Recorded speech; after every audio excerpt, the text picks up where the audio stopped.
আপনাৰ নিশ্চয় ভালে আছে। আজি আমি এভাৰেজৰ দুটামান প্ৰবলেম সলভ কৰিবলৈ লৈছো। আপোনালোকে যদি আমাৰ চেনেল প্ৰিজম ক্লাसेस পাঠশালা সাবস্ক্ৰাইব কৰে সাবস্ক্ৰাইব কৰিব পাৰে, ভাল লাগিলে ভিডিওটো শেয়াৰ কৰিব পাৰে আৰু আপোনালোকৰ মতামত কমেন্টৰ সহায়ত জনাব পাৰে। আহক আমি আমাৰ প্ৰবলেম চাওঁ। এভাৰেজৰ গড়, the average of 6 number is 3.95. ছয়টা সংখ্যাৰ গড় 3.95. The average of two of them is 3.54. তারে দুটার average দুটার গড় কিমান 3.4 3.4, while the average of the other two is আৰু বাকি বেলেগ দুটাৰ কিমান average গড় 3.85. The average of remaining two number is, গতিকে বাকি দুটা নাম্বাৰৰ এভাৰেজ কিমান হেতু উলিয়াব লাগে। তাৰ মানে এনেকে যদি কি থাকে ছয়টা নাম্বাৰ আছে, আমি 1 2 3 বেলেগ বেলেগ নাম্বাৰ আছে, ইয়াতে ছয়টা নাম্বাৰ আছে, ঠিক আছে। এতিয়া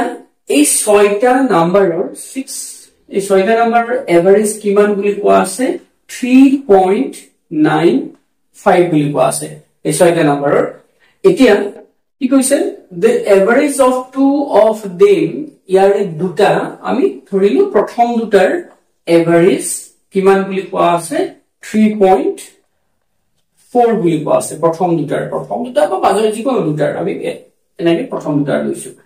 তাৰ পিছত কোৱা আছে while the average of the other two, আৰু বাকি দুটাৰ এভাৰেজ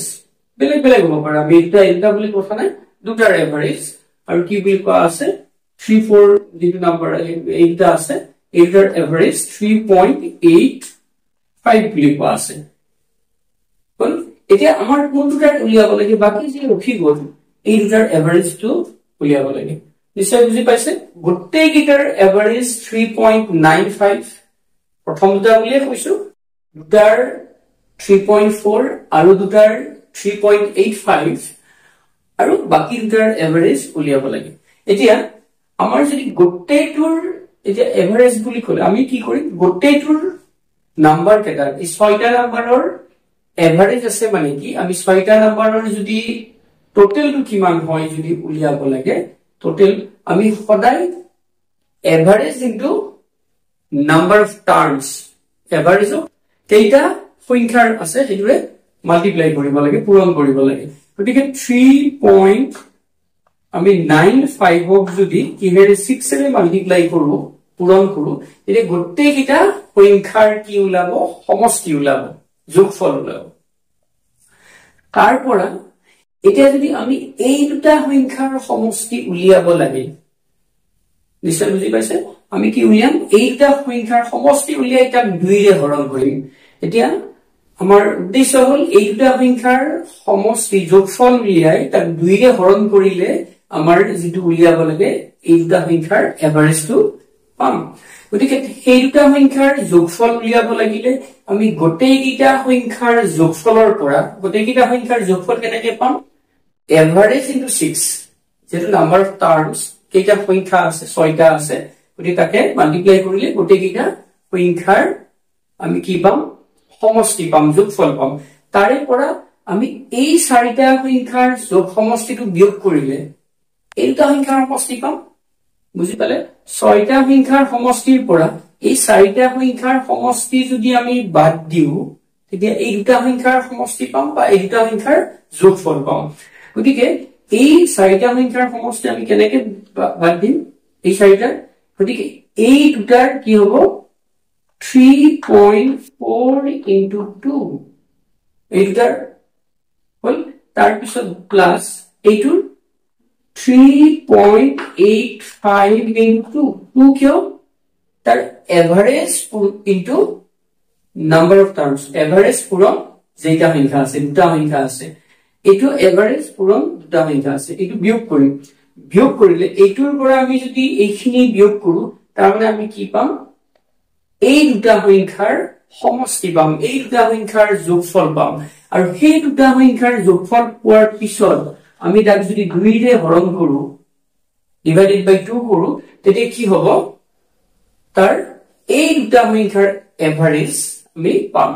গতিকে এইটো আমি কি কৰো 3.95 ক কিৰে 6 ৰে পূৰণ কৰিছো 6 5 গুণ 30 6 9 গুণ 14 14 3 57 6 3 গুণ 18 18 পাছে 23 6 3 18 18 পাছে 23 গতিকে দশমিকৰ পিছত কি ঘৰ আছে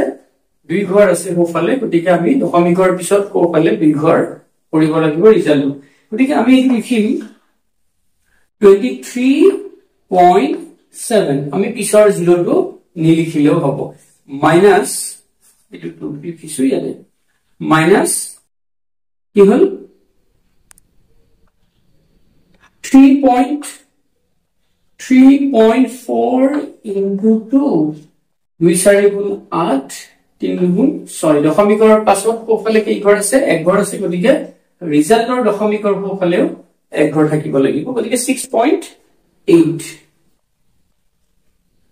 plus 3.85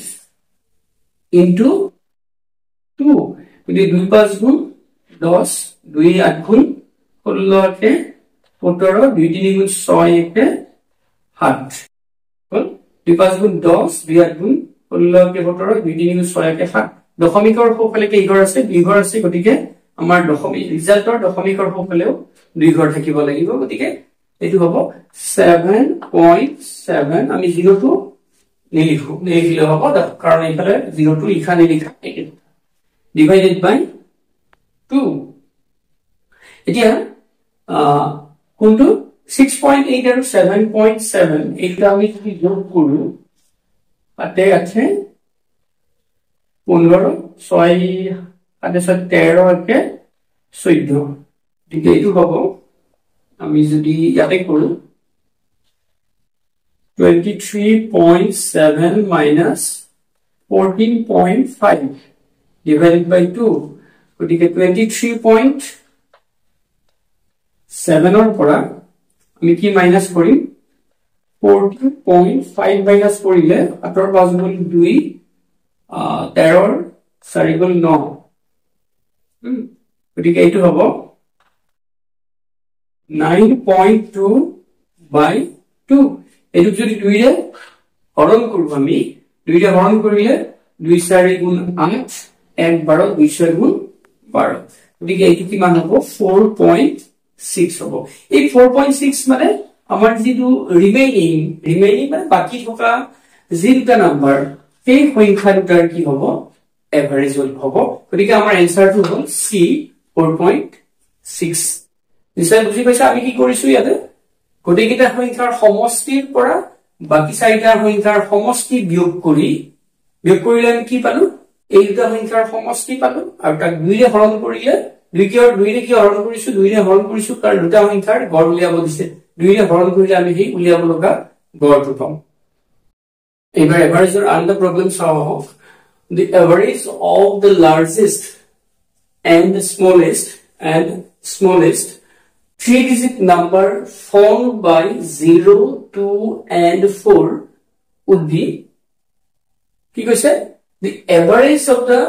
largest আটাইতকৈ ডাঙৰ and smallest আটাইতকৈ সৰু three-digit number তিনিটা অংকেৰে গঠিত formed by কি অংক 0, 2, and 4 তাৰ মানে 0, 2, and 4 এই তিনিটা অংকেৰে গঠিত আটাইতকৈ ডাঙৰ সংখ্যা আৰু আটাইতকৈ সৰু সংখ্যাৰ যেটো এভাৰেজ সেই এভাৰেজটো উলিয়াব লাগে গতিকে আমাৰ কি অংক কেটা মানে ডিজিট ইংৰাজী ডিজিট বুলি কলে অসমীয়া অংক বুলি কোৱা হয় গতিকে এই ডিজিট কেটা হল 0 গতিকে লাৰ্জেষ্ট যেটো আমাৰ নাম্বাৰ এই তিনিটা ডিজিটেৰে কৰিব পৰা লাৰ্জেষ্ট নাম্বাৰটো হল আমাৰ 4 আমি লাৰ্জেষ্ট ডিজিট টু লম 4 2 0 গতিকে ইয়াতে আৰু ডাঙৰ নাম্বাৰ পাব পৰা নাযায় এই তিনিটা ডিজিটেৰে আৰু যেটো স্মলেষ্ট ডিজিট কি হ'ব স্মলেষ্ট যেটো নাম্বাৰ স্মলেষ্ট নাম্বাৰটো কি হ'ব 0 টো আগত লিখিলে হেতু আমি যদি 0 লিখো 0 2 4 এটো কি হ'ব তিনিটা ডিজিটেৰে নহব দুটা ডিজিটেৰে কাৰণ আগত 0 লিখাৰ কোনো মিনিং নাথাকে গতিকে এটো এই 0 টো আমি যেটা আগত লিখো সেটো দুটা ডিজিটেৰে হ'ব গতিকে আমি ইয়াত আগত 0 লিখিব নোৱাৰো গতিকে কি কৰিম আমি 0 ৰ পিছত আটাইতকৈ সৰু বাকি থকা ডিজিটটো লিখিম গতিকে 2 0 4 গতিকে আমি লাৰ্জেষ্ট আৰু স্মলেষ্ট নাম্বাৰ দুটা পালো গতিকে এভাৰেজ আমাৰ এতিয়া উলিয়াব লাগিলে কি হ'ব average is equal to 420 plus 204 divided by 2 number of terms কিমান আছে সংখ্যা কিমান আছে দুটা আছে গতিকে 420 আৰু 24204 4 2 6 হল তাক আমি কিহে ডিভাইড কৰিছো এটো 6 2 4 2 ৰে ডিভাইড কৰিছো 2 ৰে ডিভাইড কৰিলে 2 3 2 1 2 গতিকে এইটো হ'ব 312 312 গতিকে এনসাৰটো হ'ব আমাৰ সি অপচনটো নিশ্চয় বুজি পাইছে একদম একেবাৰে সহজ গতিকে আমি মাত্ৰ এটা ভুল কৰিব নালাগে এইটো 0 টো আগত দিলে সেইটো দুটা ডিজিট হ'ব এইটো এক্সামত